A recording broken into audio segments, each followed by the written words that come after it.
Tiniyak ng Northern Police District ang kanilang buong pakikipagtulungan sa isinasagawang investigasyon ng Investigation Monitoring and Inspection Service ng NAPOLCOM kaugnay ng umano'y arbitrary detention at incriminatory machination laban sa isang Jason F. De La Rosa.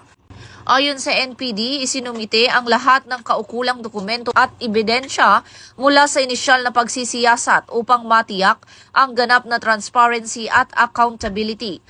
Bilang bahagi ng agarang aksyon, epektibo noong Agosto 5 ngayong taon, inalis sa kanilang pwesto ang Substation Commander ng Substation 2 at iba pang kaugnay na tauhan.